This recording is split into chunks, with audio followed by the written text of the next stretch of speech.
Queria convidar todos os palestrantes a se sentarem à mesa. Eu fico de pé, meio Silvio Santos.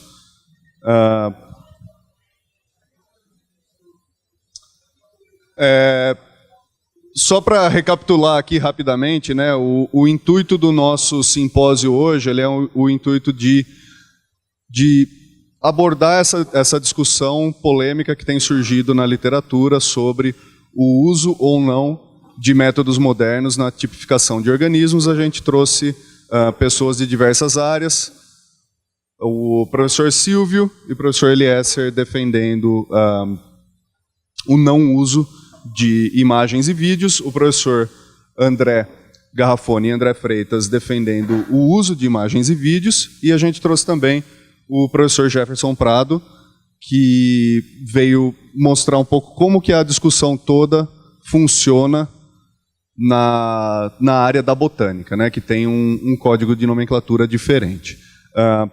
Então a gente pode abrir para questões, eu pedir para o... Fica à vontade. Tá ouvindo? Tá. Não, era só para contar mais uma historinha, só para entender que eu acho que o que... Estava agora conversando com o Eliezer aqui no off, né? Eu acho que tanto a gente que tentou, entre aspas, defender esse uso da foto, justamente o aspas é porque a gente não queria para todos os grupos, mas sim para alguns específicos, tanto eles, né, representando o que foi contra, nós... no caso dele, eu acho que foi mais que ele estava comentando, recebendo mais no e-mail pessoal, e nós com algumas respostas questionando a nossa qualidade como cientista e como taxonomista. Isso foi uma coisa que a gente achou bastante chata.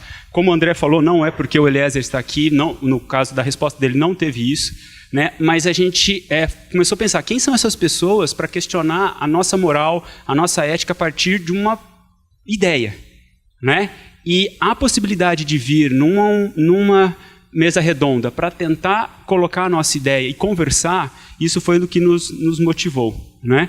E eu só gostaria de colocar um caso que aconteceu comigo, só para tentar exemplificar como a ideia é realmente restringir a um grupo taxonômico, ou grupos taxonômicos que nitidamente têm problemas. Como eu fui apresentado, então eu fiz toda a minha formação com poliqueta, né? Como vocês podem perceber, o cabelo comprido é da minha época mais heavy metal, né? E eu tenho uma espécie que eu descrevi em 2003, um poliqueta, em homenagem à banda Sepultura, né? Então chama Terebelides Sepultura. Primeiro porque vive a 800 metros de profundidade, eu acho, pô, isso é heavy metal, né? Viver a 800 metros de profundidade, né? E porque eu gostava, né? E tanto que na etimologia até fala que é homenagem à banda, né? Mas por que eu estou contando isso? Há uns 2 meses atrás, um repórter do Estadão me escreveu falando: a gente está querendo fazer uma reportagem sobre rock e ciência, e como você descreveu o Terebelides Sepultura, a gente queria uma foto. Eu falei, pô, na época quando eu descrevi 2003, né, o artigo 2002, assim, essa questão de fotos não era tão fácil, e eu só desenhei. Só que eu tinha poliqueta depositado no Museu de Zoologia da Unicamp. O que eu fui lá? Peguei o material tipo, tirei a fotografia e mandei para ele. Não é? Agora, um dos grupos que eu estou falando que eu estou trabalhando é tardígrada. O professor Enes Marcos, né, nome de prédio, começou a zoologia aqui. Ele descreveu vários tardígrados. Não depositou nada. Só que sabe onde é um dos locais tipos de uma espécie? Esse laguinho aqui à direita. Então não se estranhe que depois aqui eu vou pegar a água do laguinho e vou levar para eu analisar. E vou tirar foto. Porque é a maneira como, daqui a 10, 20 anos, eu imagino que a gente vai conseguir esse mesmo tardígrado que ele descreveu, que eu tenho um desenho de um indivíduo, eu vou poder várias fotos, fazer MEV, DNA. E só para finalizar, então, como eu entendo esses dois mundos, e eu acho que eu fiquei extremamente feliz, falo aqui agora, até com uma ponta de inveja, como os botânicos entendem as diversidades dos organismos dentro do seu reino. Eu sempre brinquei, pô, botânica, só um alfacezinho, alguma coisa. Não, a partir da palestra de hoje, eu tenho os botânicos em alta conta, entendeu? Porque eles realmente pensam nos menos conhecidos, os menos... Entendeu? Então, assim, eu acho que... aqui eu estou falando pessoal, tá? Eu saí extremamente feliz dessa discussão, né? Porque justamente a ideia nunca foi, e não quero de forma alguma, destruir Museu de História Natural, falar que não tem que coletar. Não é isso, né? Então, desde o começo, a ideia foi mostrar que existe um grupo específico que tem um problema. Claro, tenho que fazer a minha culpa aqui, que como a gente, né, como diz o André, nós chutamos alto e nós pagamos por chutar alto. Por quê? Porque é uma letter lá na Science, você tem um espaço pequeno e pior. Os editores mudam o título de vocês. E eles mudaram o nosso, sem nosso consentimento. O título inicial, que a gente brincava com aquela como é que se diz? O ditado, né? Mais vale um pássaro na mão do que dois voando. Em inglês isso fala que é mais no arbusto, né? Então a gente brincava que mais vale 2 fotos na mão do que uma lâmina no arbusto, né? Essa era a ideia, para já no título já começar a falar de lâmina. Mas aí os editores mudaram para aquele o título, que aí falou em código, né, taxonômico, que aí gerou mais uma outra polêmica. Então, tem uma meia-culpa, por isso que eu pedi a palavra, nesse sentido, né, que a gente não conseguiu ali, por questão de palavra, porque a gente queria tentar, então, atingir um público maior, alguma coisa, gerou alguns desconfortos. Mas eu acho que... volto a dizer, eu acho que pela conversa que a gente está tendo, as reações, eu acho que vocês entendem que agora falo eu pessoalmente de novo, né? Que foi o André, mas isso foi eu que puxei com ele, não tenho, e eu acho importante se você tem a capacidade de coletar o espécime e depositar, eu acho que é uma obrigação, porque é a prática taxonômica.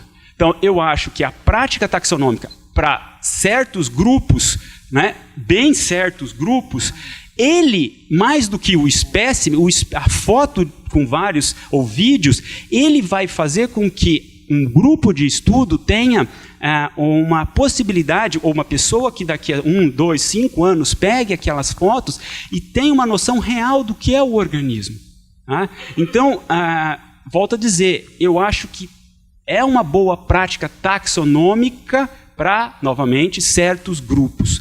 Para outros, a foto é um aliado. O indivíduo ainda é o mais importante. Tá? Então, só gostaria de deixar isso bem claro. Legal, obrigado, André.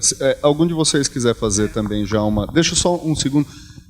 Quem quer fazer pergunta, você pode, por favor, já... O Vitor aqui vai ficar tomando inscrições, tá? Então, você olha para ele e fala...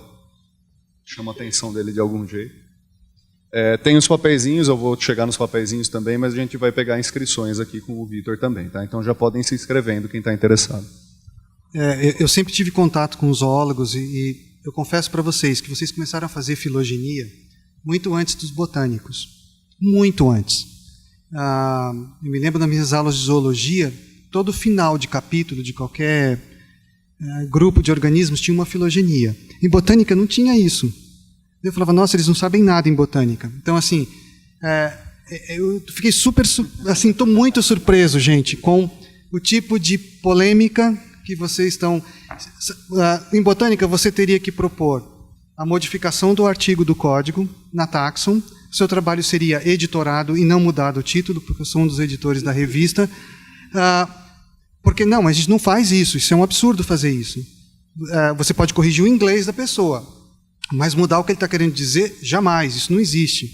Você iria fazer a proposta receberia a votação, a discussão necessária, e seria aprovada ou não. Aperfeiçoada a redação do artigo ou da recomendação, enfim, alguma coisa assim. Em botânica, a gente tem algumas polêmicas quando alguém quer mudar muito drasticamente uma regra, e geralmente o que acontece é que a pessoa propõe a mudança da regra, mas ele não tem muita noção do que aquilo pode causar nos organismos fora daquilo que ele pensou. Às vezes a pessoa pensa em mudar pontualmente uma coisa porque é muito adequado para ele, mas é completamente bizarro para os outros organismos. Então, eu acho que nesse caso é totalmente adequado para o tipo de estudo que vocês fazem. Alguém pode, sim, encontrar um novo organismo igual, idêntico, e vai conseguir identificar pela sua foto. Eu acho que isso, gente, não vejo nenhum problema nisso. Assim, tranquilo em botânica em relação a isso. Tranquilo, com os micro-organismos. Microbiologia também.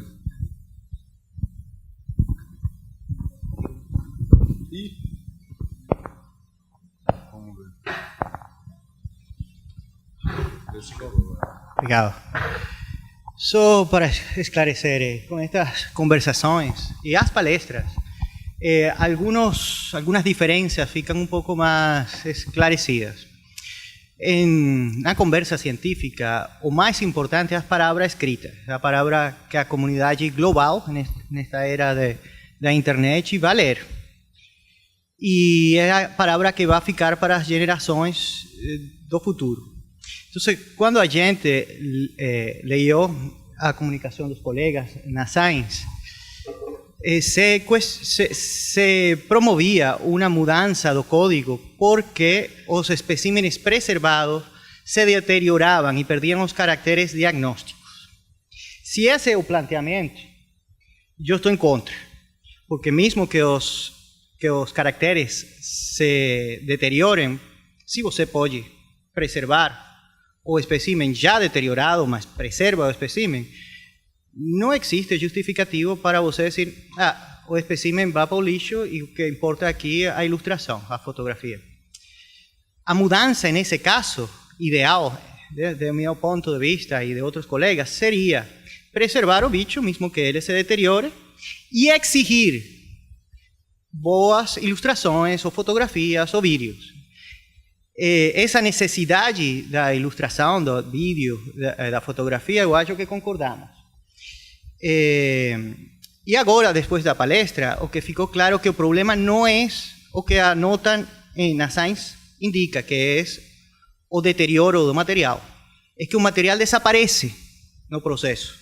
E isso ficou claro só agora. Não tomem como crítica, sino como um reconhecimento de entendimento. Agora estou entendendo os colegas. Então, é muito importante esta conversação científica e que ela se traduzca em um esclarecimento por escrito. Desse jeito, a comunidade científica global vai entender a particularidade desse grupo, que certamente o ideal seria ajustar o código para as particularidades desse grupo, provavelmente exigindo vídeos e fotografias. E excusando nos casos em que é realmente impossível preservar o material porque ele desaparece. Se explota, como em sua slide, eu acho que mesmo explotado seria ideal preservar se pode. Mas você falou de uns casos em que, quando você transfere de uma lâmina a outra, você está transferindo, o bicho desaparece, o que eu entendi, não? E tem vários organismos de vários filos e tal. Esto segundo, provavelmente é uma complicação, mas se você conserva conjuntamente com os outros organismos, provavelmente é melhor que não conservar o espécimen. Mas se o bicho desaparece, desaparece, e você tem boas material visual, provavelmente tem sentido fazer essa proposta e mudar o código. Então, estou explicando o porquê a reação da comunidade global, porque a explicação foi o deterioro do material, e a explicação não foi que o material desaparece, que é uma questão completamente distinta. Então, isso por agora. Legal, obrigado. Alguém quer... Você pode citar os botânicos, que nós temos uma regra, exatamente, quando você não consegue preservar o espécime, porque o espécime não tem nenhum meio de fixação do material que mantenha o material intacto. Nós temos uma regra para isso, você usa a ilustração. Isso são só em alguns casos, gente, isso não é para todos os organismos. Eu queria falar um pouco, quando a gente acompanha essa literatura mais de perto e vê os artigos colocados contra e a favor do uso de imagens para descrição, que é a taxonomia baseada em foto, né? A gente vê uma coisa bem dialética, bem polarizada, né? Tipo, foto versus não foto, old fashion versus modernos, bons versus maus taxonomistas. Na verdade, esse não é o ponto. A gente está discutindo aqui, e esse debate coloca isso bem claro, né? Que os diferentes pontos de vista são dependentes do grupo trabalhado. E a gente está falando do código. A gente está falando aqui, e na literatura, e a gente está debatendo aqui sobre taxonomia, e que é a nossa ciência, e que é o que a gente faz, é a nossa prática. Então a gente está diante de um código que, como a gente está vendo, ele não contempla peculiaridades técnicas, né, de preservação, coisa mais técnica, de alguns grupos. Então para que serve esse código? Esse código não é o código de nomenclatura zoológica, Então ele deve contemplar todos os grupos, independentemente das dificuldades de um ou do outro. Então, acho que a palestra do Jefferson foi bastante elucidativa para ver o quanto a gente está defasado na forma como o código vem sendo construído. A gente está na 4ª edição, desde 1758. É quase um código, uma edição por século. E a botânica que começou depois de 1905 para hoje, né? Dá mais de um número por década. Então, a forma de trabalho da botânica que já foi explicada, talvez sirva como exemplo para a zoologia. Então, Eliezer colocou bem claro que talvez algo escrito seria muito importante aqui. Eu acho também. Talvez uma coisa propositiva para reformar o funcionamento do comitê, que deveria ter pelo menos um representante de cada filo, né? Já contemplaria as necessidades, as dificuldades ou de cada comitês para cada grupo, Comitês como também. eles fazem. São Pode ser. vários comitês para cada Sim. grupinho diferente. E aí, além disso, a mudança na forma de se mudar o código. Por exemplo, o comitê sozinho, acho que são 27, 28 membros no comitê inteiro, ele sozinho delibera e decide o que vai ou não para o código. Enquanto que na botânica, não. Na botânica é o comitê que vota o que vai ser discutido e votado no Congresso. E depois no Congresso, a cada 2 anos, a cada 6 anos, eles votam, todos os inscritos na plenária de nomenclatura votam sobre isso, né? Então, a gente vê um formato mais dinâmico, mais inclusivo, né? Com mais pessoas, mais grupos, mais pontos de vista. E a gente vê na zoologia que, apesar de ter começado na filogenética desde o início, né? Porque a sistemática surgiu na zoologia, mas a gente vê a taxonomia bem para trás, né? Tá? Então, acho que isso seria importante, esse espírito de o código tem que contemplar as necessidades da comunidade zoológica e não o inverso, né? Tá. Legal, obrigado, gente. Já temos inscritos? Tá, acho que então, já que já tem gente perguntando. É mais uma curiosidade. É mais uma curiosidade porque eu não tenho nenhuma familiaridade com o Código de Nomenclatura Zoológica, mas esse grupo é um grupo que está dominado por especialistas de um certo táxon. Minha impressão é que talvez seja esse um dos motivos da nomenclatura zoológica. Isso. É uma curiosidade, porque eu realmente sou ignorante a respeito desse assunto. Olha, eu sei que tem uma ciliatóloga no comitê.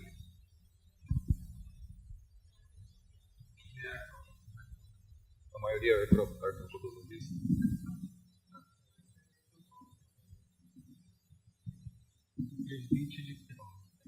O presidente é dipterólogo. Assim, eu nunca parei para pensar na distribuição em termos de diversidade taxonômica dos representantes, mas seria algo, saindo daqui, começar a ver esses 27 e 28, qual que seria a distribuição? Vai para o artigo, sim. Exato. Eu já me preocupei uma vez em olhar essa composição por um outro ponto de vista. São 28 membros da Europa ou Austrália, uma mulher. Tem vários vieses. Eu fiquei com uma dúvida que eu queria perguntar para o professor Jefferson. Então, a cada 6 anos é votado, então, né, durante esse congresso, mas se uma coisa foi votada no congresso de 2011, por exemplo, ele pode ser modificado no de 2017, e como tem um viés geográfico aí também, né? Porque nem se falou assim, esse ano vai ser dos chineses e sabe Deus o que vai sair daí. Não, na verdade é assim. Primeiro, nós somos em 12 pessoas no comitê editorial do código. Cabe ao comitê editorial do código incorporar na próxima edição do código aquilo que foi decidido, que foi aprovado e votado na sessão de nomenclatura. Mesmo que a gente detecte que isso esteja errado, nós não podemos mudar o que foi aprovado. A Assembleia é soberana. Nós somos membros somos de países diferentes, de especializações diferentes. Então, a gente tenta escolher pessoas que cubram todos os grupos para evitar exatamente essa disparidade, ter gente que só entenda de uma determinada coisa. Então, isso é escolhido na plenária da sessão de nomenclatura. Já teve gente indicada para fazer parte do comitê editorial e foi não aprovado, porque a pessoa não era idônea. E essa foi a explicação dada na frente dela. Porque os nomes são colocados para serem votados se a pessoa vai... Notei que no seu comitê tem vários representantes da América Latina. Eu sou a única pessoa da América Latina. Não, tem o Renato também, não é no mesmo comitê? Não. Esse é o comitê dos grupos permanentes. Estou falando do comitê editorial do código. Mas nós temos grupos para cada grupo taxonômico, e em cada grupo taxonômico desse nós temos pessoas do mundo todo.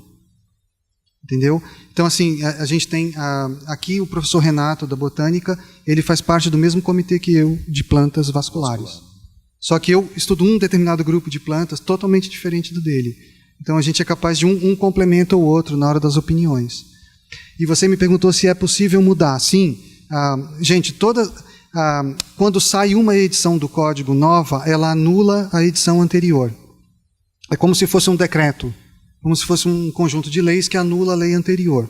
Então, se a gente alguém percebeu ao longo do uso da regra que a regra estava errada, ele propõe por escrito, na revista Taxon, só tem um lugar para fazer isso. Na revista Taxon, ele pode fazer a redação de como ele acha que deve ficar, e isso é votado. As pessoas podem achar que a ideia é boa, mas está mal escrita. Daí ela é modificada a redação na sessão de nomenclatura. E daí a gente corrige eventuais deslizes da regra. Eu queria fazer um paralelo também. Como o grupo que eu estudo é bastante no meio. Mais cedo o Baku me perguntou se eu era zoólogo. Né? Na verdade, eu acho que todos vocês são eucariontólogos. Né?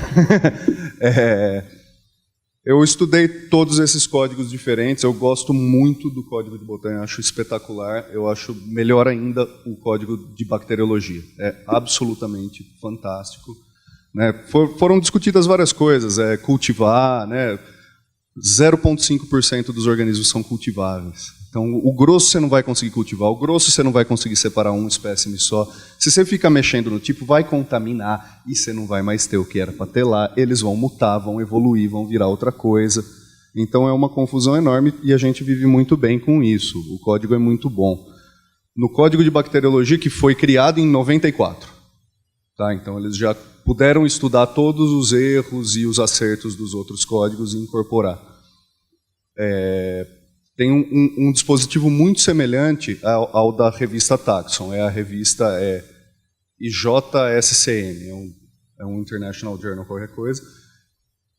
Atos nomenclaturais só podem ser publicados ali, todas sugestões de mudança no código também só podem ser publicadas ali. Então, é muito semelhante à estrutura. Tá? É um comitê bastante grande, com representantes dos diferentes grupos taxonômicos dentro de bactéria, e os trâmites sobre como as mudanças de código são propostas e como os novos atos nomenclaturais são feitos, a ideia é bastante semelhante. Estou até lembrando aqui com o Silvio, eu acho que na zoologia você tem também uma revista específica para o código, né, que é Boletim. Só que eu acho, isso é uma visão, né, não sou especialista, não estudei a fundo, mas assim, é mais para tentar interpretar problemas de sinonímia, homonímia, né, ou se o holótipo é válido, não é válido, que propriamente pensar e discutir possibilidades de mudança. Né?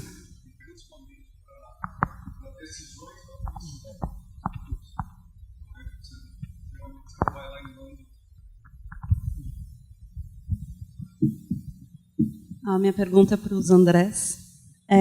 Existe algum método que possa evitar falsificação de imagens? Que eu escrevi, que eu não sabia se ia ler. Porque a gente vê que existe bastante, né? Falsificação em artigos está cada vez sendo mais, tendo uma aparição maior. E eu penso, se alguém photoshopa alguma coisa e vai um pouco para esse lado. Parece que eu não sei se isso tem na botânica também. Vou falar do meu ponto de vista, depois o André vai mais especificamente.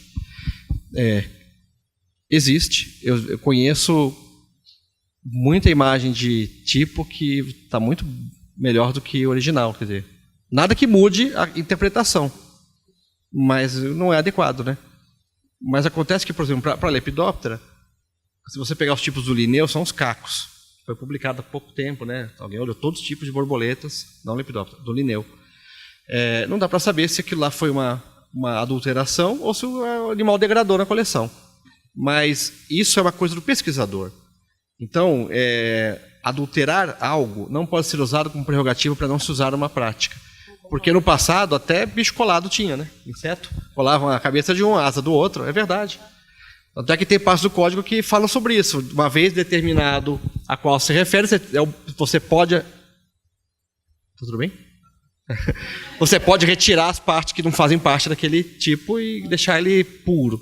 Então, se é possível, acho que o André pode falar sobre isso, eu não acho que esse é uma prerrogativa. Nós temos a nossa ética. Quer dizer, a única coisa das poucas coisas que o cientista tem é a palavra dele e a sua ética. Não são todos que seguem. Algum critério a mais que possa ser rigoroso a isso? Eu acho que se for uma prática, poderia existir um critério. Acho que o André pode falar sobre isso. Na verdade, acho que até você me mostrou, acho que saiu um artigo que comenta que acho que tem uma extensão, um tipo de extensão específica que você consegue detectar se ela houve alguma extensão ou uma modificação na foto ou não. Não foi que você estava comentando aquela RAW? Não era alguma coisa? Existem formatos, acho que mais recomendados. Tem um trabalho também da Zootaxa, que acho que a Maria Virgínia Guimarães fez parte. Foi isso?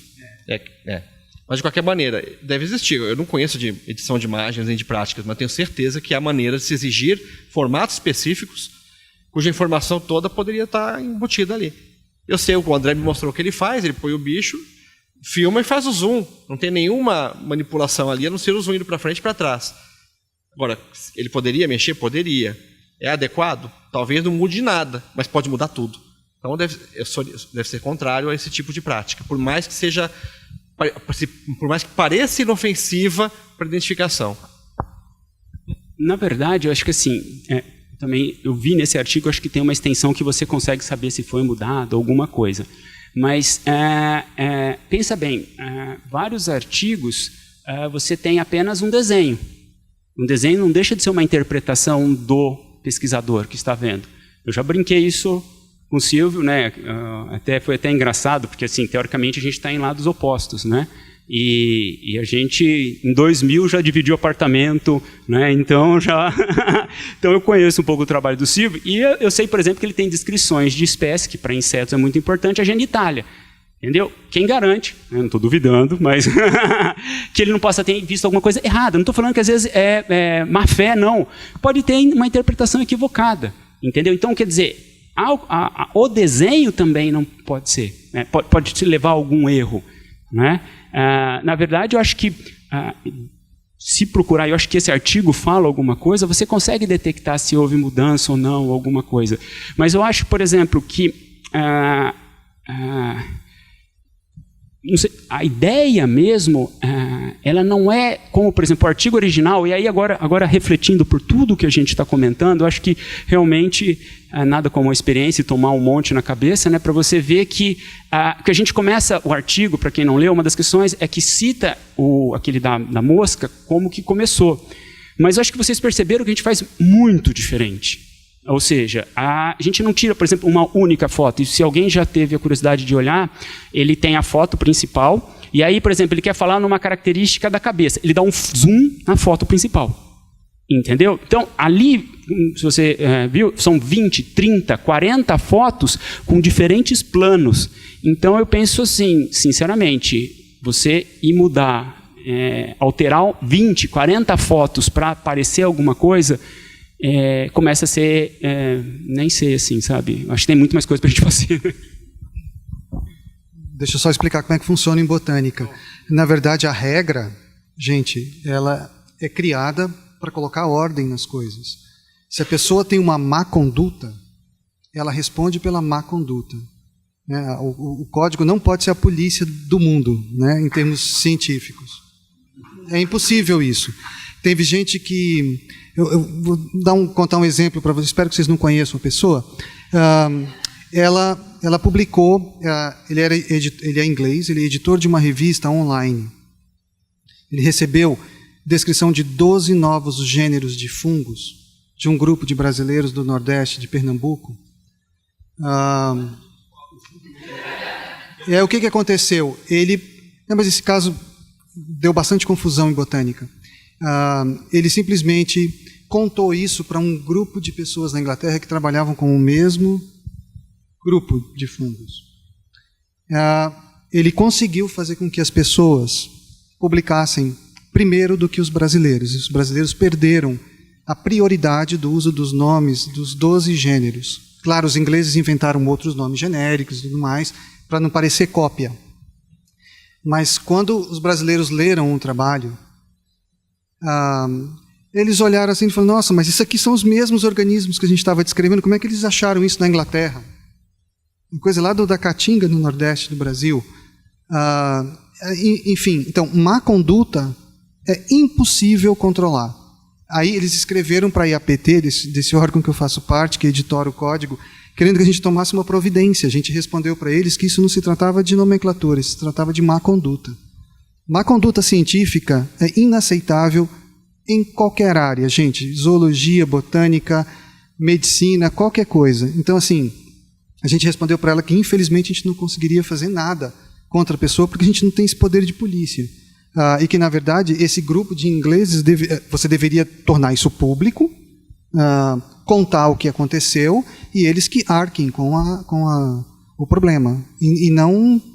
Mas, enfim, mas o que acontece é que quem publica primeiro em botânica tem prioridade. Em zoologia, a mesma coisa. O brasileiro perder a prioridade.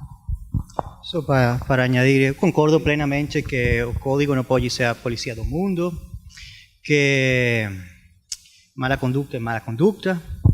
Eu acho que o código, mesmo que não seja a polícia do mundo, pode fazer as coisas muito melhor do que está fazendo e ter feito por décadas. Por exemplo, se você quer descrever uma espécie, mesmo que estamos brigando que você precisa ter exemplares preservados, você só botar uma linha que você tem exemplares preservados e vá a depositar eles em museu e cumpre com outras normas e nunca deposita esse material, mesmo assim você publica, já.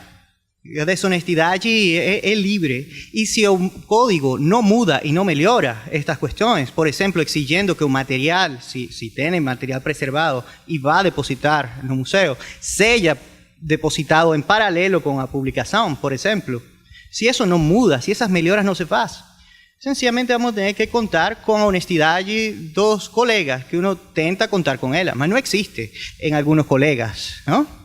Em alguns colegas realmente não existe, isso está demonstrado.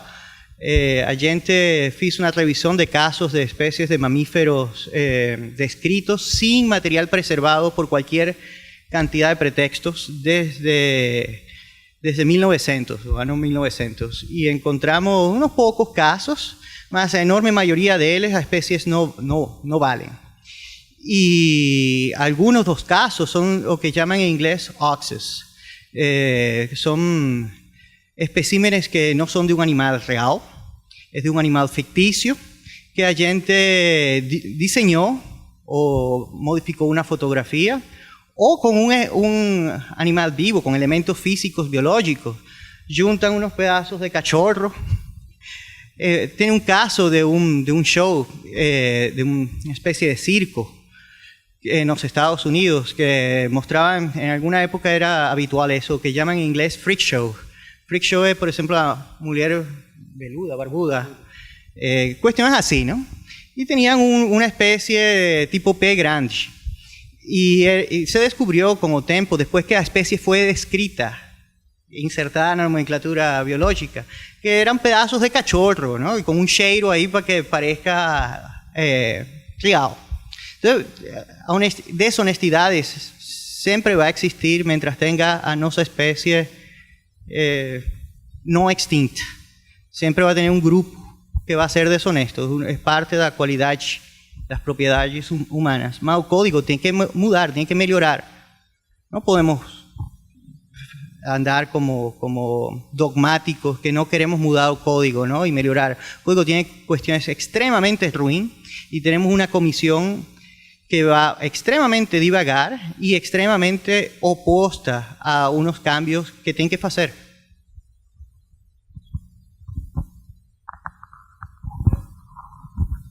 Sobre sua pergunta ainda, também sem citar nomes, tem um caso interessante que não é nem má conduta inapropriada do ponto de vista técnico, não moral, que é um pesquisador de Lepidoptera que fazia tudo como manda o código, exemplares depositados nos museus, no Smithsonian, e quando a gente era um grupo que ninguém trabalhava, e quando começou a ser estudado, percebeu-se que as genitálias não batiam muito.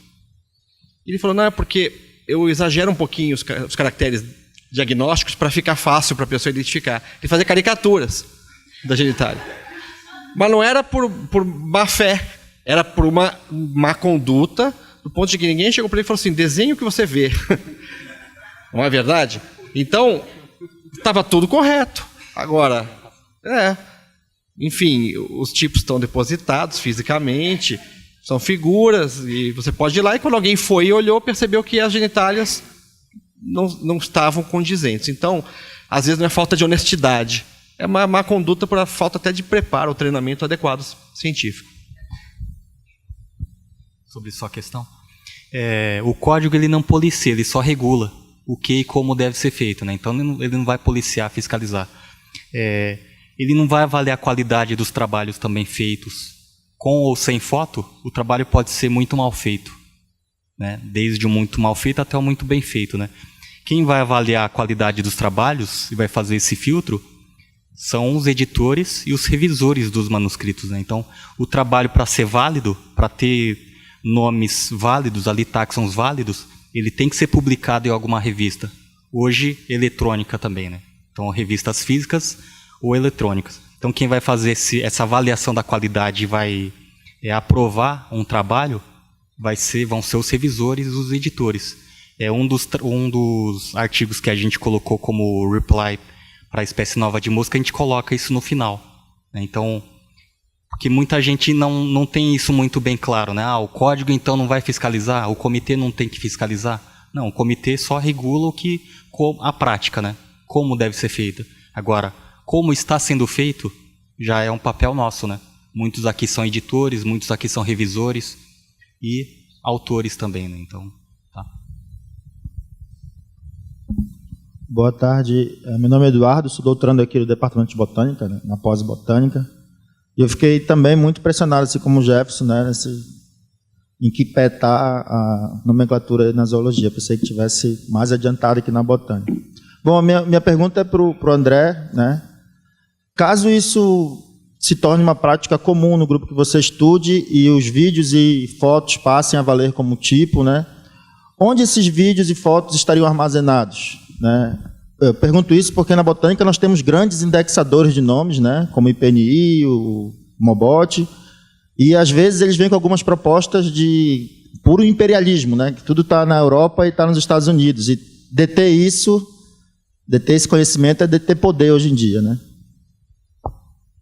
Na verdade, até a curadora geral do museu da Unicamp, ela ri quando eu chego lá para depositar meu tipo, porque eu chego com um pendrive, né? Porque eu deposito as fotos. Então, como é que a gente faz? Cria-se um número de tombo, realmente. Então, eu tenho um número de tombo e está colocado num servidor da universidade que, vamos dizer assim, cai a bomba atômica, mas eu acho que ele continua ainda valendo, né? Então, a ideia até, por exemplo, por que eu acho que tem até um outro ponto que a gente nem tocou aqui. Então, existe sim, eu deposito no museu oficial, com todas as normativas, a única coisa que em vez de ter a lâmina, você vai ter uma série de fotos no servidor. Foi dessa forma que a gente está procedendo lá. Já depositei lâminas, só que você tem a chance real de você perder a lâmina. Então, o que eu fiz? Eu tirei um monte de fotos e depositei também. Entendeu? Por quê? Eu sei que a lâmina vai estragar. É que alguns, você, às vezes, até como eu mostrei, isso a palestra foi realmente para mostrar um pouco do nosso dia a dia. Então, teve material que eu já descrevi, você encontra 5, 6 indivíduos, só que na hora da preparação você não consegue recuperar todos eles, né? E mais uma outra coisa, por exemplo, se eu quero fazer molecular, eu acho que não sei se isso é de amplo conhecimento, a molecular para esses organismos é o bicho todo. Então, se por um acaso eu depositei o holótipo, e se ele existe fisicamente mesmo que a sopinha, se alguém for querer fazer DNA, a sopinha vai acabar.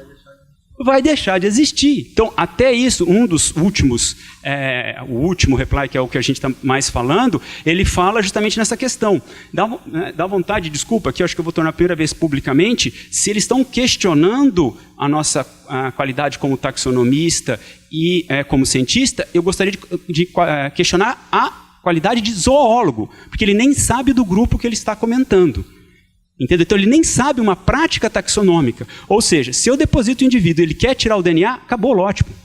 Então, por isso eu estou falando, se eu quero fazer uma descrição bem feita hoje, com esses organismos, bem feita mesmo, eu preciso de 3 indivíduos. Um para fazer microscopia eletrônica de varredura, um para tirar foto e um terceiro para fazer molecular. Então já cria-se um problema que de repente eu estou fazendo molecular de algo que nem é a mesma coisa. Mas é a maneira como a gente tem. Não tem como. Existe um pesquisador que conseguiu uma coisa que aí, quando ele publicou, e ele falou que ele publicou isso com gastotrica, que ele tirou a foto, conseguiu pegar o organismo e fez a molecular da foto. Então, pelo menos, ele sabe que aquilo que ele fotografou é molecular, mas perdeu o bicho porque ele fez a molecular. Você está entendendo? Então, eu acho assim, existe sim, hoje, recursos que você pode, voltando então às palavras, regular o bom uso disso. Entendeu? Então, eu acho que, por exemplo, museus hoje, em qualquer lugar do Brasil e do mundo, você tem espaços virtuais para você... Até uma outra coisa, imagine eu mandar uma lâmina tipo daqui para os Estados Unidos. Uma lâmina. Qual a chance disso se perder no correio ou quebrar no transporte? Eu posso mandar fotos, ser queimada quando chegar, né? Agora, se eu tenho essas fotos, até o intercâmbio fica mais fácil. Então, percebam, novamente, facilita a melhora do conhecimento desses organismos, entendeu? Então, eu acho que, novamente, eu acho que merece, eu acho que, sinceramente, eu saí extremamente animado para tentar, então, agora, fazer algo mais robusto, comentando sobre tudo isso, entendeu? Porque eu acho que existe, sim, possibilidades reais de você, para, novamente, certos grupos extremamente específicos, que a gente pode listar os que têm os problemas, fazer esse tipo de... Obrigado.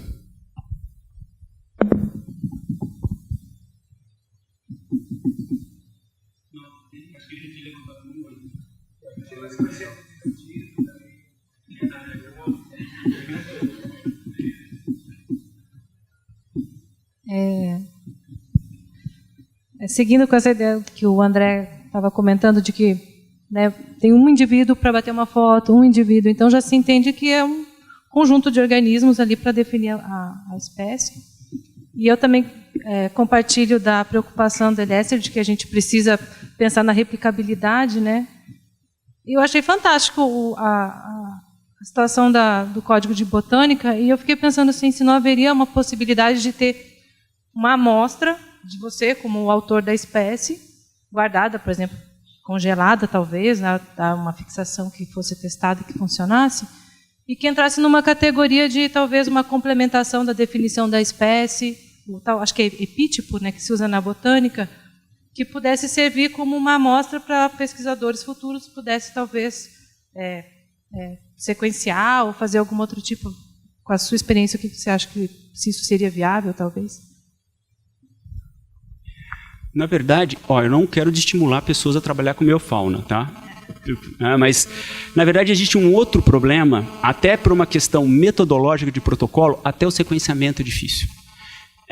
Organismos, isso mais ou menos, eu estou começando agora, se você deixa um organismo no álcool ou por 6 meses, a sua chance de conseguir o sequenciamento de genes 18S, 28S e CO1 é baixíssimo.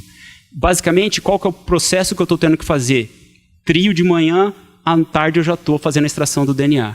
Entendeu? Então tem até essa dificuldade. Aí eu nunca pensei em congelamento, nitrogênio líquido, essas coisas. Mas é uma prática que eu estou vendo que quanto mais tempo, e tempo que eu falo mantendo em um freezer a menos 20, né, eu tenho dificuldade de fazer a extração. Tanto que hoje ainda, para a gente, falando a questão até saindo um pouco do código, mas só para vocês entenderem até essa dinâmica, a gente consegue publicar filogenias em revistas de boas revistas usando CO1, 28S e 18S. Porque é praticamente impossível a gente conseguir, por enquanto, sair desses 3 genes. E eu sei que aqui, para a maioria, principalmente dos zoólogos, sinceramente eu não sei como é que está na botânica, vão até falar que eu estou publicando, às vezes, numa Zoological Script, uma Systematic in Biodiversity, eu publiquei com 28S, 18S CO1. Entendeu? Porque a pessoa, o editor, ele entende a dificuldade de trabalhar com esses organismos. Então, tem mais esse outro impedimento também.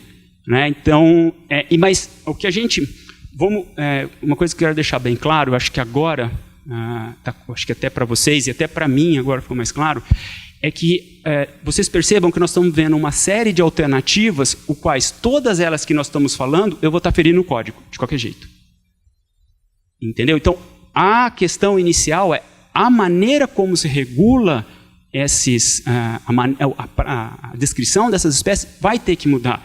Porque você entende? Porque se eu preservar um organismo para fazer a molecular, necessariamente ele não vai ser o holótipo, ou qualquer um da série tipo. Porque se eu usar, eu perco ele.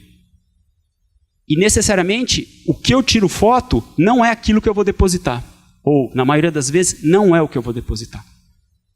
Porque nesse processo pode se perder um monte. Você está entendendo? Então, eu acho que vocês todos estão entendendo, e existem sim, eu imagino que a gente começar a sentar e ver alternativas, agora principalmente olhando o código de botânica, para a gente resolver isso. Mas necessariamente, de alguma forma ou de outra, a gente tem que mexer no código para validar todas essas possibilidades. Eu entendo o sofrimento.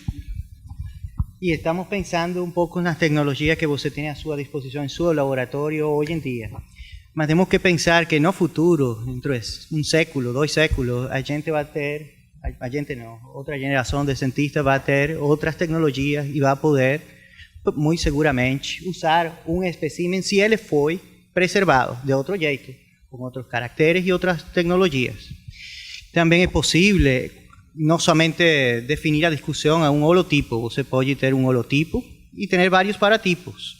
E esses paratipos uno vai usar para sequenciamento, outro para as fotos do holotipo e outros vão ficar congelados à disposição das gerações do futuro. E eu acho que o melhor sempre é tentar segurar um espécimen, sem importar as dificuldades que a gente tem na atualidade para sequenciar ele, ou que os caracteres se vão a modificar.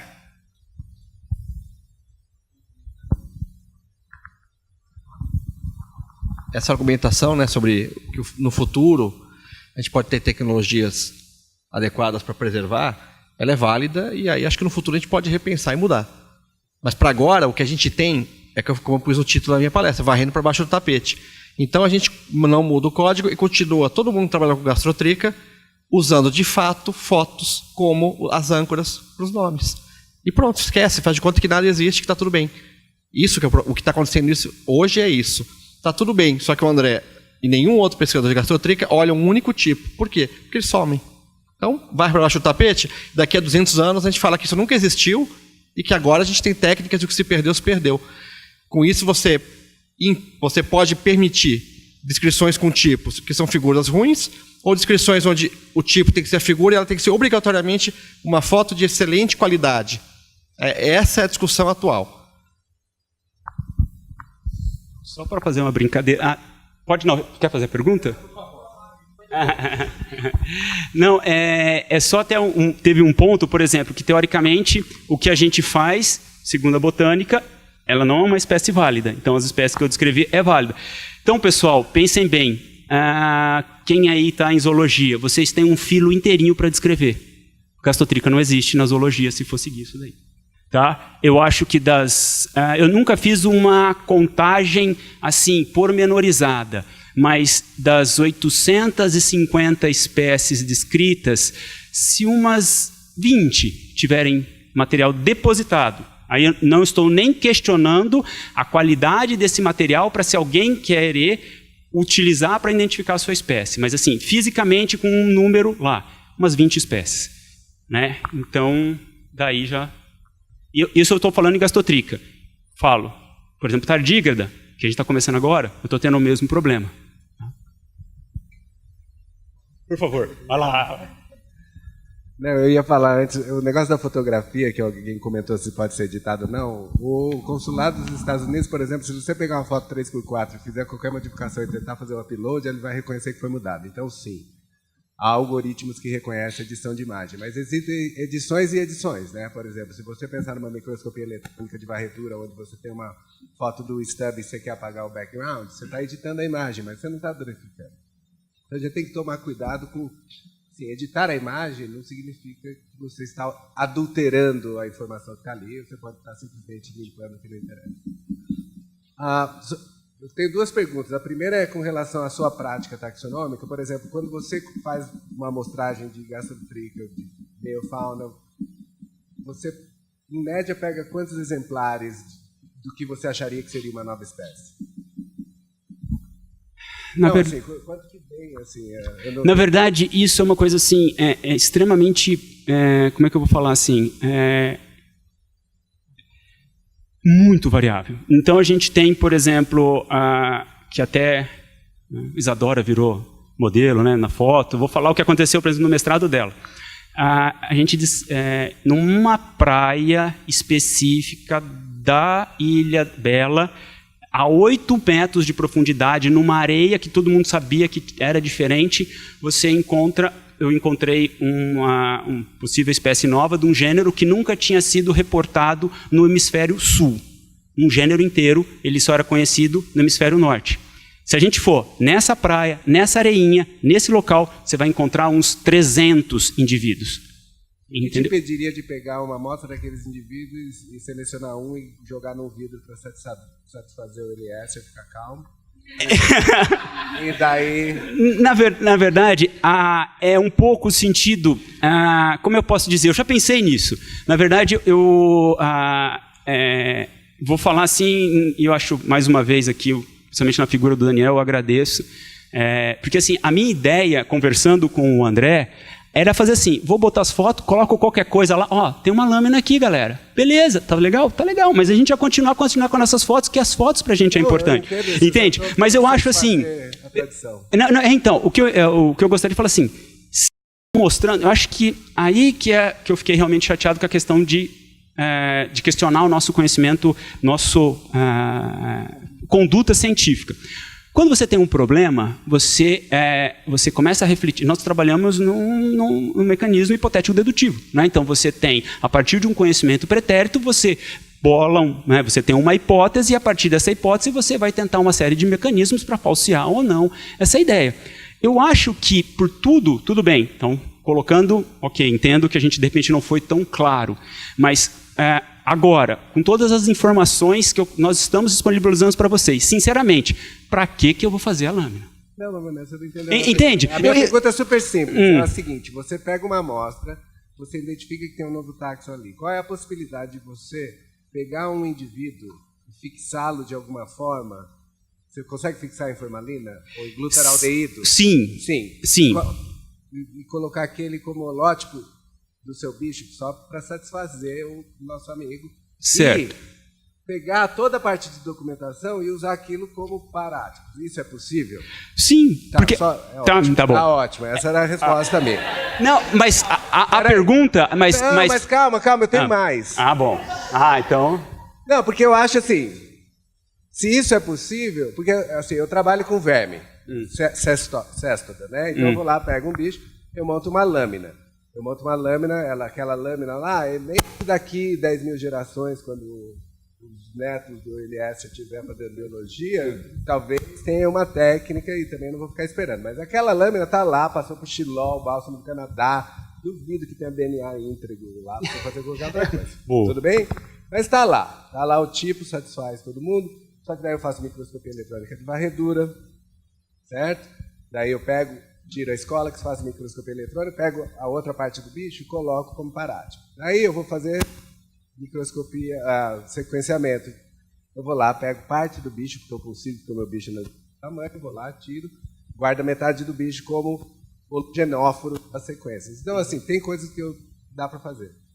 Então, assim, A minha primeira pergunta era tentar entender se eu entendo a sua preocupação, eu sou totalmente simpatético com ela. Agora, eu acho que se existe a possibilidade de você pegar um bichinho e tirar, falar, bom, isso aqui faz parte dessa espécie inequivocamente.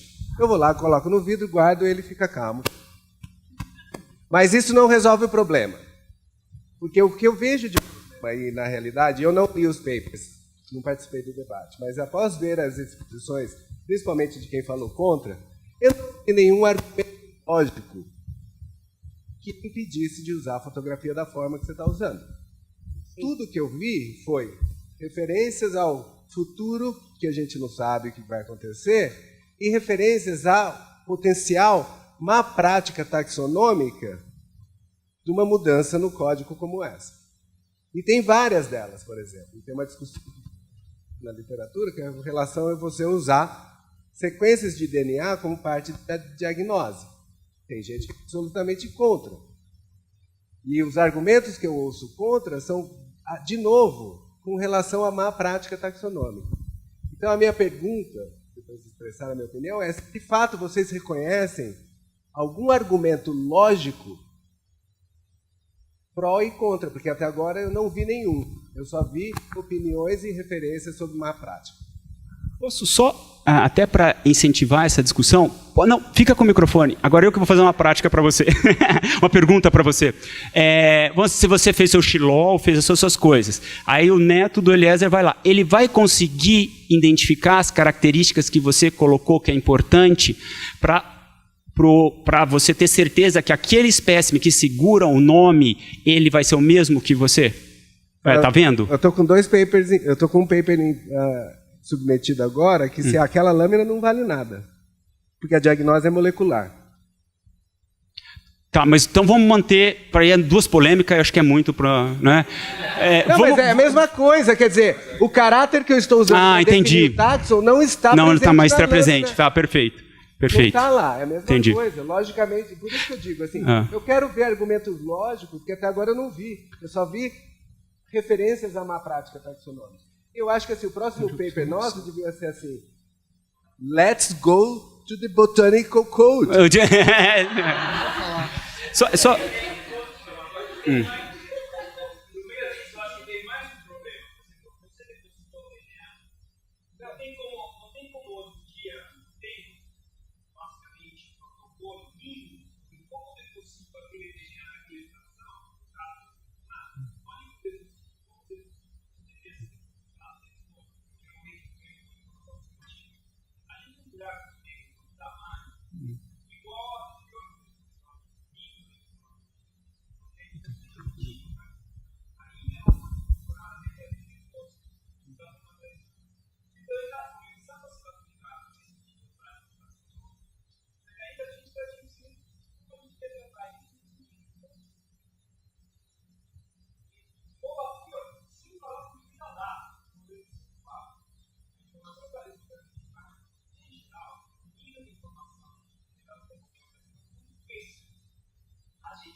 Deixa eu só reexplicar uma coisa. Em botânica, embora vocês tenham apreciado, a gente tem vários problemas também, mas nós temos mais. Mas tem uma coisa em relação a esses organismos que nós não conseguimos preservar. Não existe nenhum fixador, não existe nenhuma substância, nenhum modo de preparação que mantenha o organismo num formato mínimo, que alguém possa reconhecê-lo depois. É nesses casos que se usa a ilustração. Você perguntou uma coisa para ele agora que me deixou em dúvida se é possível, e mesmo em formalina, depois de algum tempo, você ainda reconhecer aquele organismo como sendo daquela espécie? Não. Não, ok, então é similar ao caso... Porque a gente de botânica. Eu tive uma aluna de doutorado que trabalhava com monogenoide, que é um parasita que é bem pequenininho. E a gente tinha o mesmo problema. Assim, como é que a gente queria, na realidade, ter um voucher para sequências? Então, olha o que a gente faz. O bicho é maior do que a sofrida. Mas a gente pegava, era assim, a gente perdeu vários bichos nessa de tirar da lâmina, fotografar, tirar da lâmina e tentar fazer alguma coisa. Porque a gente queria... Ou, primeira coisa, fotografar o bicho, depois tirar da lâmina, se desse, cortasse pela metade, e depois metade a gente sequenciava, a outra metade a gente fazia uma lâmina. E nesse processo você perdia coisa. Então tinha bicho que você perdia da hora de passar para a extração, tinha bicho que você perdia na hora de passar para fazer a lâmina. Então eu entendo essa dificuldade. A minha pergunta foi só assim, se existe a possibilidade de você fixar de alguma forma para deixar lá a sopa ou... Então, mas em botânica a gente começou fazendo exatamente isso. Preservava alguma coisa para deixar lá, porque o código exigia minimamente que precisava ter um espécime na coleção. Só que não existe como preservar o espécime. Daí, nesses casos, se aceita a figura preparada no momento em que você está fazendo a descrição original e tudo mais. Se a pessoa vai inventar um detalhe na foto, gente, essas coisas, isso não dá para controlar. Isso é impossível. Isso é conduta científica boa ou ruim. Então é isso que está, digamos, previsto. Daí as pessoas seguem ou não seguem. Um comentário. Primeiro é bom... Vou esperar que o colega lá... Não. Oi. Só que quero fazer um comentário relevante à sua intervenção. O primeiro que minha dica é acompanhar agora que é óbvio que tem interesse no tema, acompanhar a literatura deste debate em particular, porque vai encontrar bem desenvolvido, provavelmente não com as torpezas que acontecem quando uno não maneja o idioma ou qualquer questão, não? Bem desenvolvidas em texto sobre quais são os problemas, as críticas baseadas em razonamento lógico, de quando você não assegura um material biológico que pode servir como tipo, não somente para o futuro, sino para o presente. Qualquer taxônomo nesta sala com bastante experiência provavelmente já se encontrou com a situação seguinte. Você tem um exemplar que coletou no campo, que parece uma espécie já descrita. E você quer ter certeza se parece, porque parece um pouquinho, mas não é. Não necessariamente é, um pouco diferente. E você sequencia e tem dois grupos, e um grupo, dois clados, como eu mostrei. Um pode ser o mesmo que já ter descrito e o outro uma espécie nova. Você não pode saber qual desses dois clados é o que já está descrito e qual é a espécie nova, se você não sabe em qual desses dois clados o material tipo está.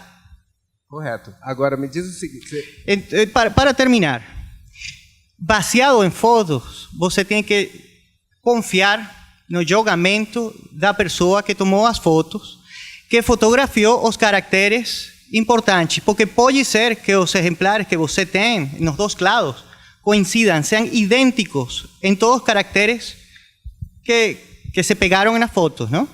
Se certo padrão das venas, certo tamanho, certa presença de uma antena, e estão presentes nos dois lados. Então, a foto não é informativa nesse caso. Tudo bem, mas olha só, eu acho, para mim isso não é um argumento, porque para quem mexe com taxonomia e mexe com sequência, sabe que às vezes o tipo e uma foto é a mesma coisa. Eu vou falar para você que todos os grupos que eu revisitei recentemente com os meus grupos de trabalho, o tipo não me ajudou em nada, estava lá fisicamente, eu não tenho acesso ao DNA dele, foi uma montagem de merda, para usar o termo técnico, quando a lâmina está mal feita, certo? E não serve de nada. Então, assim, eu acho que no seu argumento há a expectativa de que aquele tipo físico vai resolver uma série de problemas que você cita que não, na prática não é verdade.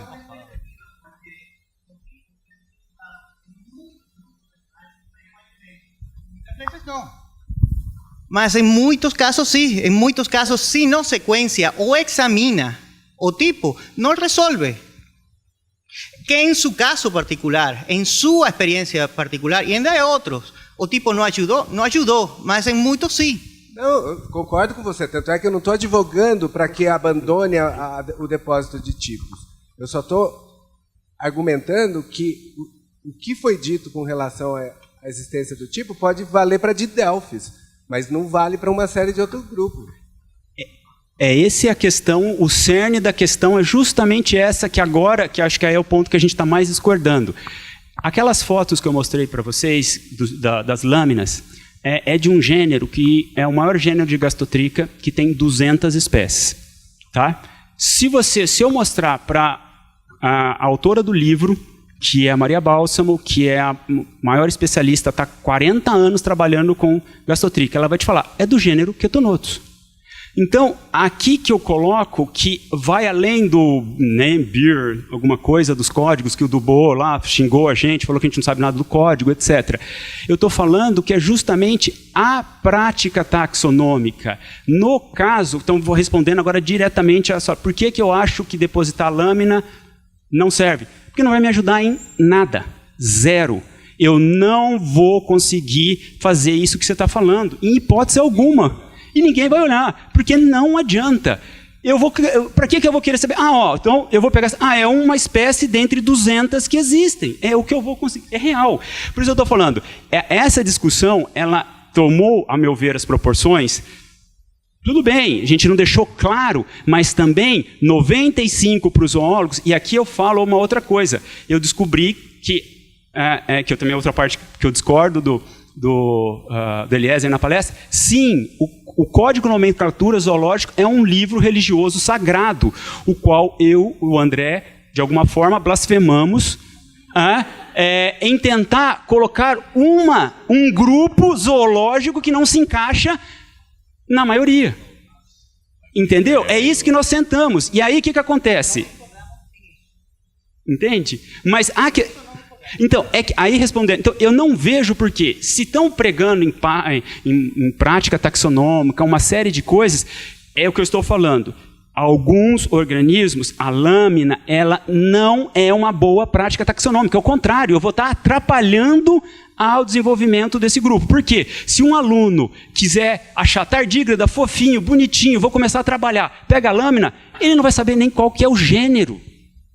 Isso é uma boa prática taxonômica? Não. Agora, se eu tenho um conjunto de fotos do bicho, de 30 fotos de cada coisa dele, isso para mim, novamente, filmando certos grupos, né, que eu posso começar a listar. Por exemplo, tem acelomorfas, pode ser gastotrica, alguns outros. Mesmo, por exemplo, rotífera, copépoda, que são grupos que têm esse exoesqueleto, você vai preservar? Claro que vai preservar, daqui 100, 20, 30 anos, vai. Mas qual é a qualidade dessa lâmina para daqui o neto do Eliezer poder ver? É essa a questão principal que eu acho que agora a gente está deixando bem claro. ¿Lámina más fotos o só fotos? ¿O só lámina? Yo personalmente... Vamos para terminar. Yo personalmente prefiero lámina más foto. Y a foto como exigencia. Lámina más foto para mí es mejor que lámina só ou foto só. Depende. Eu acho assim, se eu for curador e tiver assim 1000 lâminas que não servem de nada e está tomando espaço na minha coleção científica que eu tenho que curar... Porque curadoria dá trabalho, certo? Então, se eu vou ficar curando alguma coisa que não tem nada de informação, eu acho que eu preferiria somente a foto. Essa é a minha resposta. Deixa eu retomar aqui a discussão que acho que saiu do ponto. Não, é sério, porque eu prefiro sim lâmina mais foto. Se isso é possível e é informativo. O ponto acho que mais importante, gente, é por isso que a questão fica no código, é realmente o que a figura representa. Se ela representa uma foto do tipo, para gastotrica isso é falso. É isso, eu volto nesse ponto. Então, eu concordo 100% com o Eliezer. Para borboletas não vou fazer de outra maneira. A gente tem um monte de complexo. Toda espécie de borboleta que tinha do México à Argentina, a gente sabe que hoje... Vai por mim, faz molecular, é mais de uma espécie. Vai olhar, a variação não é variação. Você consegue ver essa espécie aqui, o que eu acho, é muito parecida, com a outra, mas elas têm caracteres diagnósticos. Eu só vou saber disso com o tipo. Então, a melhor prática taxonômica para Lepidoptera é ter um tipo físico.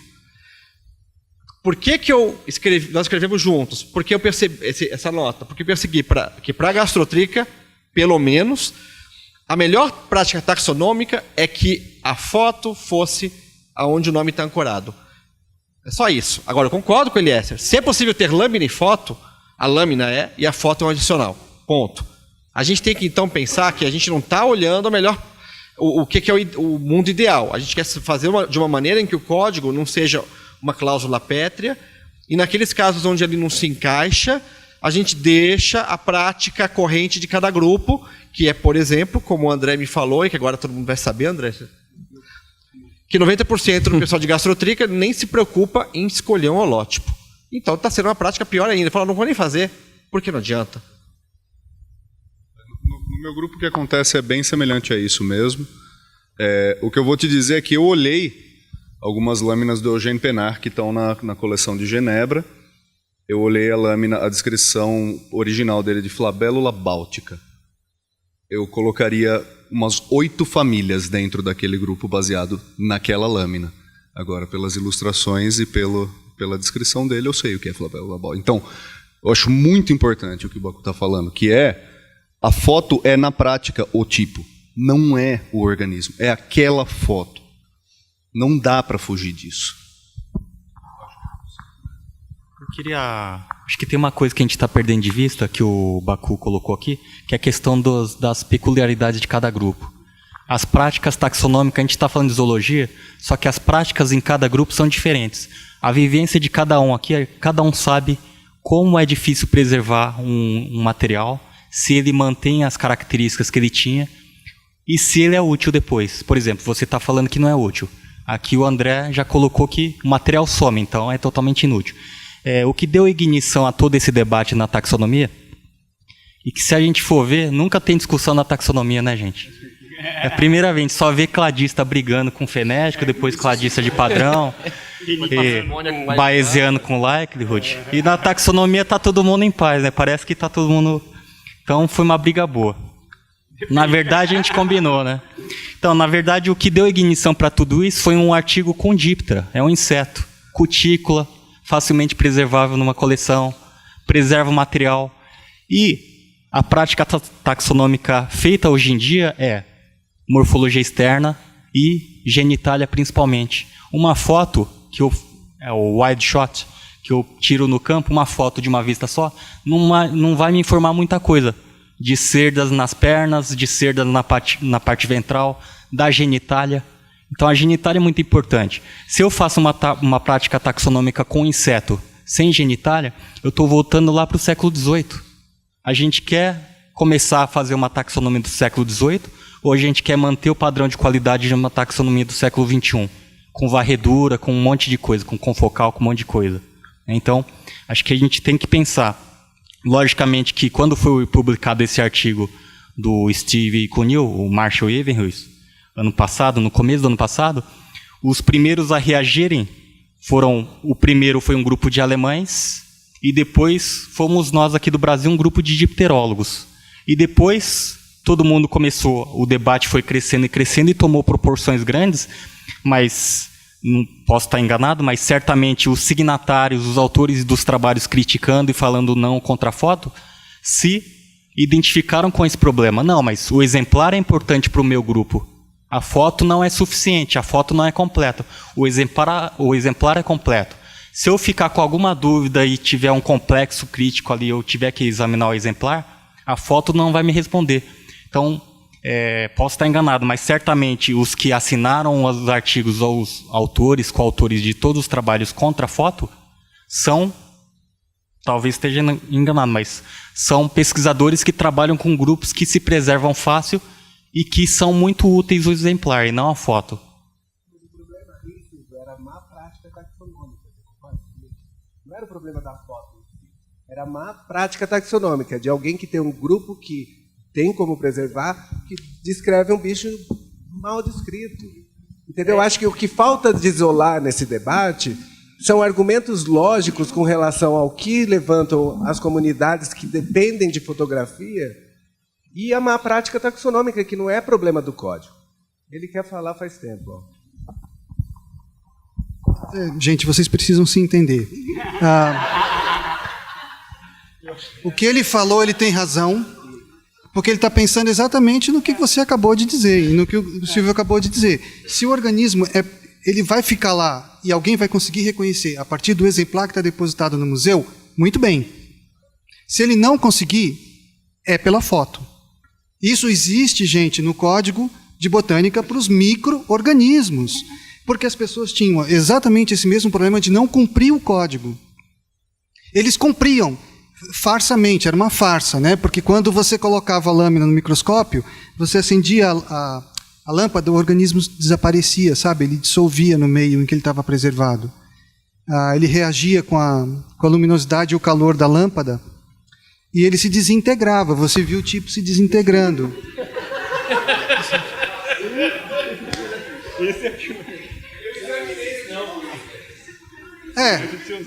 Entendeu? Assim, o tipo desaparecia. Então, nesses casos, isso não se aplica. Pelo amor de Deus, se a gente não conseguir entender que nesse caso não se aplica, vamos embora para casa. Né?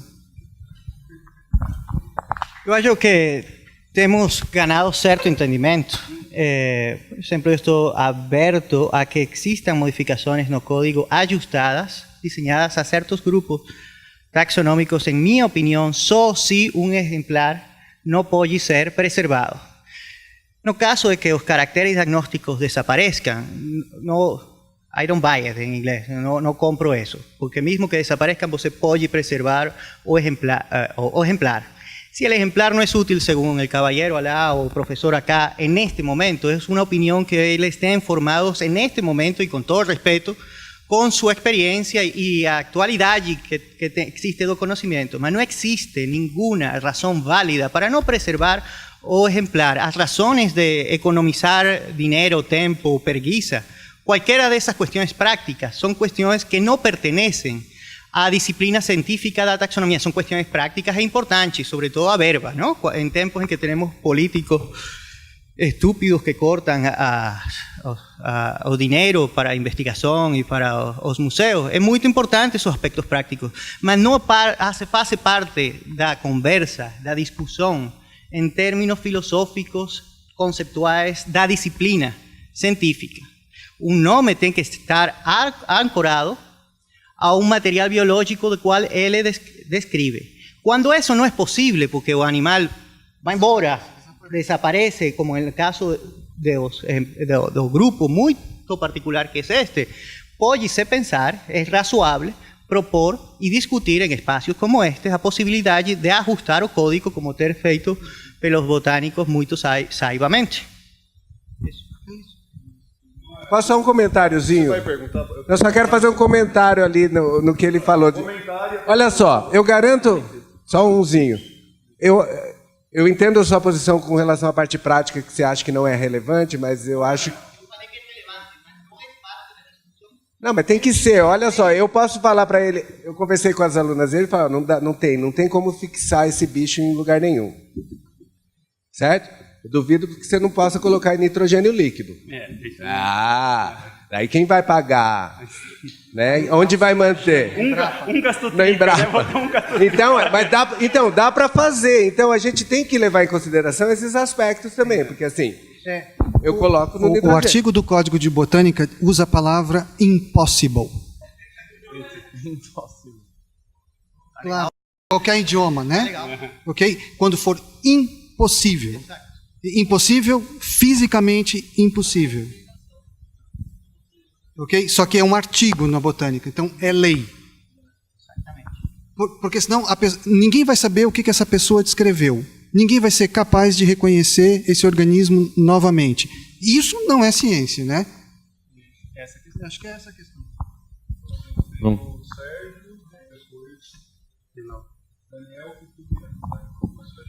Tá, eu tenho uma dúvida bem prática, bem rápida, que é sim ou não. Que existe alguém trabalhando, uma dúvida técnica, bicho da meiofauna, bichos pequenos. Existe essa iniciativa de, por exemplo, tentar escanear 3D um bicho, fazer uma réplica seja talvez melhor que uma foto 2D, mesmo que, não sei nem se existe. Na verdade, até eu esqueci, o Silvio falou em confocal, então a gente precisa de 4 indivíduos, porque o quarto é para o confocal. Entendeu? Então agora está começando o confocal e aí até me falaram a resposta daquela questão do micro CT lá, né? Que tem uma pessoa na Unicamp que está fazendo com coisas bem pequenas, que eu vou até tentar conversar para ver o que a gente pode também fazer nessa questão com micro CT, para reconstrução 3D, né? Não sei. Hã? Sim, mas assim, com certeza vai ser destruído também, entendeu? Então...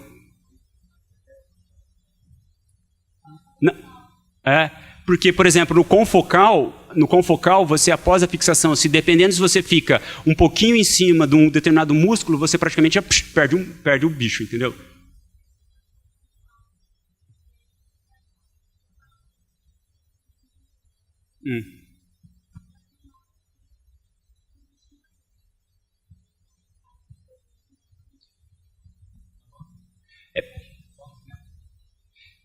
Vivo é a única chance, então, de fazer. Porque mesmo no álcool, dependendo, por exemplo, para molecular, mesmo se o bicho ficar meio torto, porque nem estou entrando nessas questões, entendeu? Entendeu? Então, por exemplo, o álcool para molecular, então eu pego sempre os bichos que ficaram tortos na hora que eu estava tentando anestesiar. Porque se também eles já mesmo vivo, porque aquele vídeo que vocês viram, ele está vivo, mas eu anestesiei com cloreto de magnésio. Mas se eu errar um pouquinho a mão, ele já vira uma bolinha, perdi. Não serve para nada para identificação. Para molecular ainda serve, entendeu? Não vai servir para confocal, muito menos para micro-CT também. Mas essa é uma técnica, respondendo, essa eu vou ver nos próximos dias se tem alguma possibilidade. Eu só queria aportar que a gente está discutindo 2 coisas que não sei porque na verdade não ficam muito claras. Primeiro, que a parte nomenclatural, a quem vamos assignar o nome, né? Que é um problema do código. Então, a gente está discutindo primeiro isso e a outra é que características tem que ter o tipo. Então, estamos abrindo a possibilidade a fazer tipos que não são os clássicos. Na zoologia, a gente está acostumado a que o tipo é um animal porque é o mais informativo, mas na botânica eu percebo que eles já... Não necessariamente porque, de fato, não sempre dá para conservar um exemplar que mantém todas as características. Então, eles abriram a mente a muitas opções. No caso da zoologia, a gente está discutindo... Primeiro, necessariamente o tipo tem que manter todas essas características e ser informativo.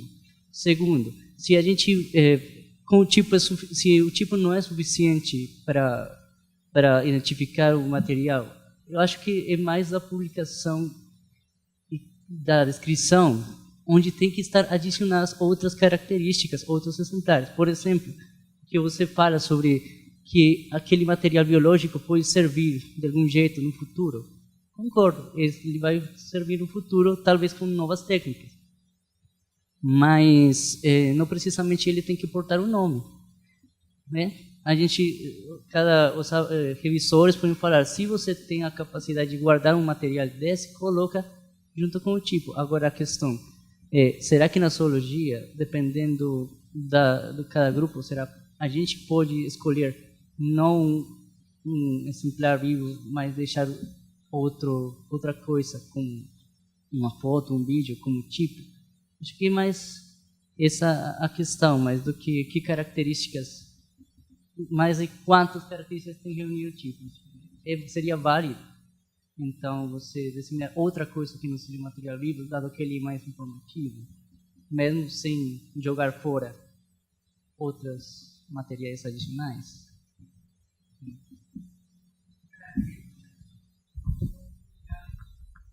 Para a taxonomia, não para a nomenclatura. O nome tem que estar ancorado ao melhor representante da população. Os limites de esa población para incluir otras poblaciones dentro de esa especie van a estar determinados por los caracteres.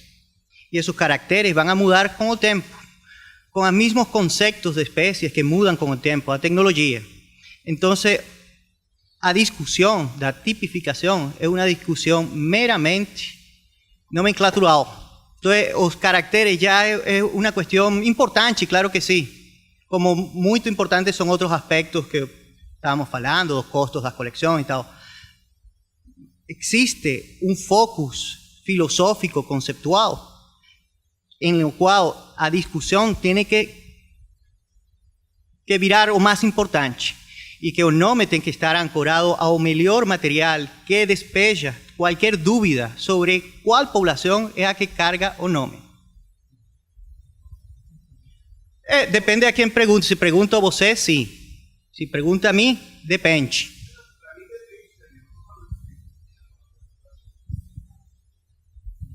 Eu acho que esse é o ponto máximo, e eu acho que aqui qualquer coisa que a gente, sinceramente, nesse ponto específico, a gente vai começar a chover no molhado. Eu acho que é isso. Você acabou de falar o mais importante. Você ter um indivíduo o qual vai fazer com que você reconheça se é daquela população ou não. De novo para o vídeo. Para certos grupos, isso é foto. Ponto. Entende?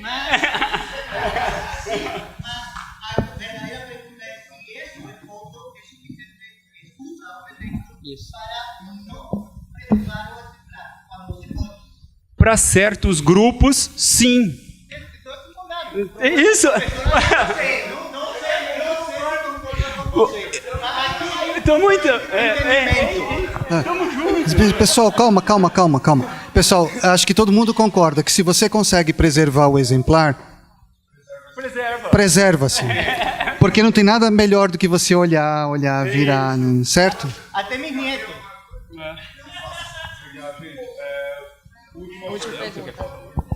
Olha, como é a última pergunta, acho que grande parte aí dos lados estão esclarecidos. Eu vou fugir um pouco do contexto da tipificação, mas continuar dentro do contexto da utilização de fotos em trabalhos científicos. Queria saber a opinião de vocês na utilização apenas de fotos para fazer trabalhos, por exemplo, de variação fenotípica, de qualquer tipo. A pergunta está dentro do contexto, porque nós estamos, pelo menos no Brasil, né? A gente tem uma biodiversidade elevada, a gente coleta muito. E em outros países, não, né? As pessoas até acham bastante estranho. Eu estudei em Portugal, trabalhei com muitos pesquisadores que achavam um horror eu vir para o Brasil e coletar muitos indivíduos da mesma espécie para ter uma variação. E o que eles faziam nesse contexto, faziam várias viagens, por exemplo, para o Marrocos, que eram locais que eles não poderiam trazer os bichos, eram herpetólogos, e eles faziam todo o trabalho que a gente faz depois no laboratório a partir de fotos, contagem de escamas e outros caracteres. Eu queria saber a opinião de vocês sobre a utilização de fotos em trabalhos científicos. Vou falar da minha experiência, então. Obviamente que, assim como a gente já discutiu, depende de grupo. A gente trabalhou, não é nenhum trabalho formal, mas a gente redescobriu uma população de uma espécie ameaçadíssima, só ocorre em Campos Jordão, nos campos de altitude. Nem Itatiaia tem. Só ali de Delfim Moreira, Campos Jordão, que é Orobraçolis, que a Tamara deve saber qual é. E a população pequena, restrita no campo. Aí o aluno meu que estava lá, ele tirou foto de todos os indivíduos das asas, porque para a gente a variação dos celos, as faixas, pode ser medida por foto. Não há por que coletar os 30 indivíduos que ele viu voando, pode ser a população inteira, né, de machos, não de fêmeas, mas ainda assim seria uma mortandade desnecessária. Então, acho que para o meu grupo funciona bem.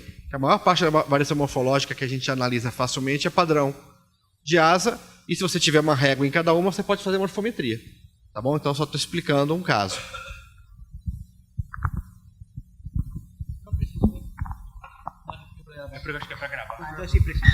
Obrigado. Realmente, eu não vejo problema nenhum, e isso basicamente é da cultura da comunidade científica na qual você trabalha, não? Em algumas comunidades você provavelmente vai ser criticada, em outras não vai ter nenhum tipo de crítica, e eu não vejo problema nisso. Eu sou fotohólico, eu adoro as fotos, e se isso pode melhorar e facilitar a velocidade, a rapidez da pesquisa, baixar os custos e a qualidade é ótima, não vejo problema. As únicas objeções que eu teve, vocês já sabem qual é.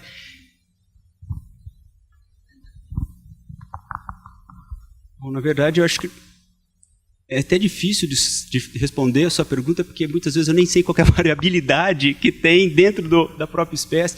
E tem coisas muito interessantes dentro do grupo, que até o quão variável, aí eu acho que nem quero entrar, e nem é minha intenção, questão de conceito de espécie. Mas, nitidamente, você vê que alguns pesquisadores nos gastotricas, tem alguns grupos que eles aceitam mais a variação morfológica, principalmente na Europa, que é um pouquinho mais bem registrado, e outros menos, né? Por exemplo, eu estou com um exemplo real, só para entender um pouquinho disso daí. Existe uma espécie que foi descrito por um lago na Polônia que congela no inverno. Aí eu encontrei um indivíduo, ou indivíduos, em campo rupestre, lá em Diamantina, 1.500 metros de altitude, que o máximo de água gelada que ele deve ter pegado na vida é uns 18, 15 graus, que é a mesma espécie. Será? Então, se eu for pegar o desenho, que é a única coisa que eu tenho, eu vou falar que não. Mas daí, como estou falando, eu nem tenho ainda em certos grupos essa noção de variabilidade para poder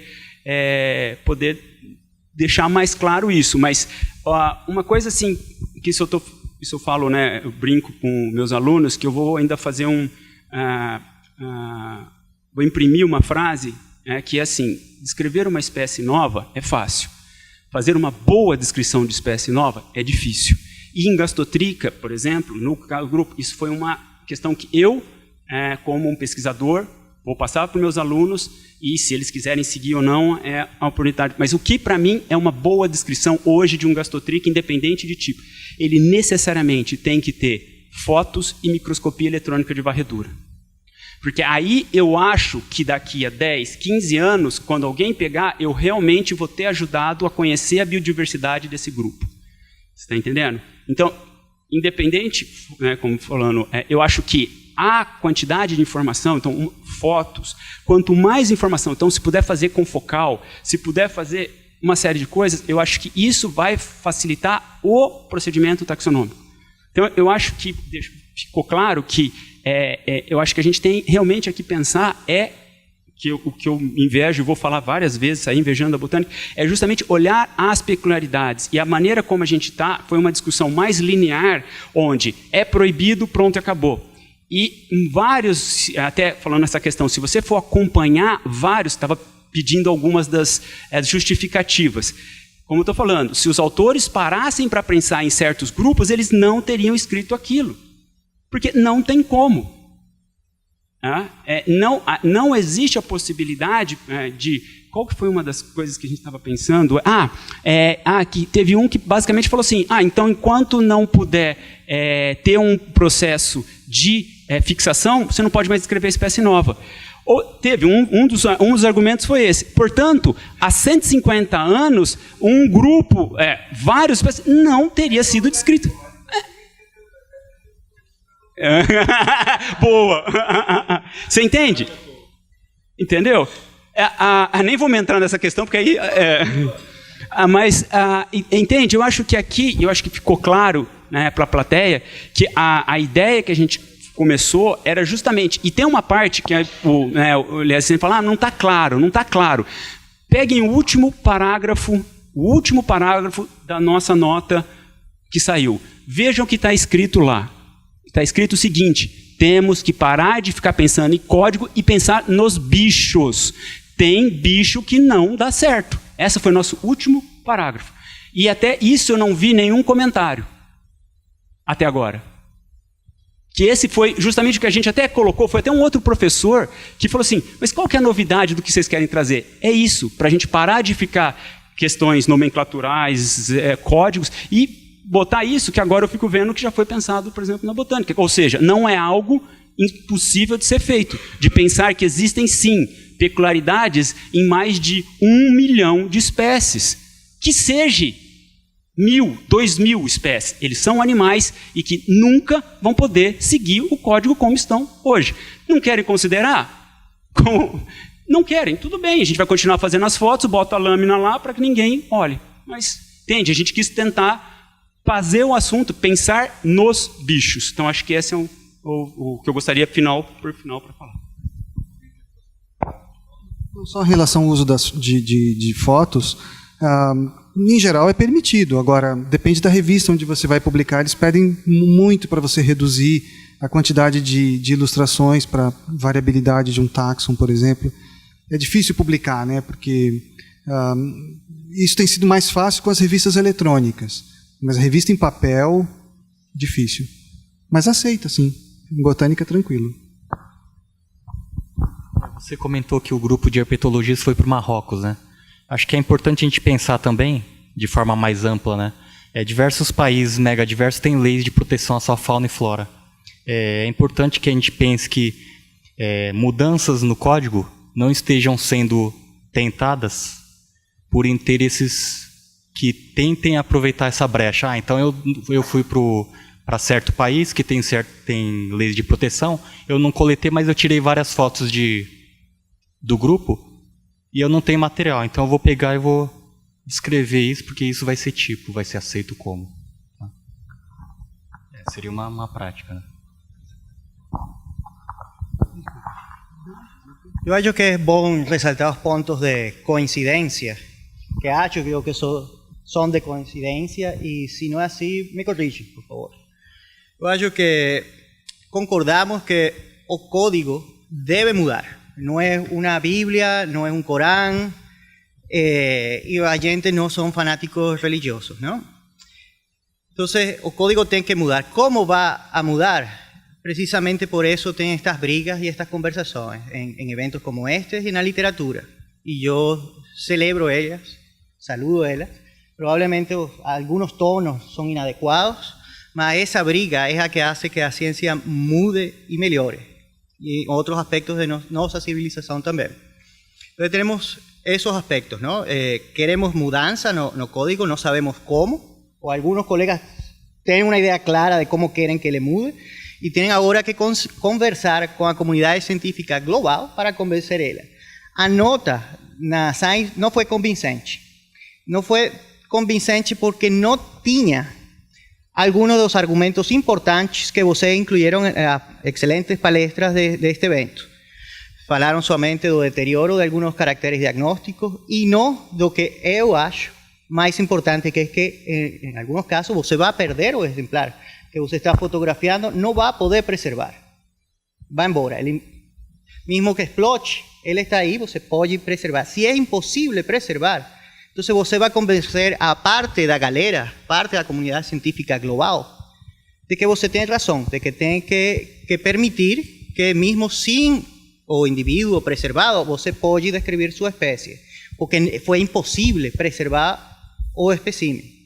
Mas eso tiene que ser dito por escrito y tener bastante difusión, porque eso no ter sido dito hasta ahora. Entonces eso es uno de los mensajes importantes de esta conversa acá.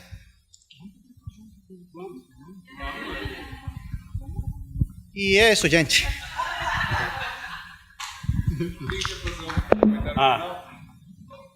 Legal. Eu queria agradecer a todos, também principalmente ao Tom educado e amistoso que todos tiveram aqui. Acho que a discussão foi super legal, foi super produtiva a todos. Obrigadão.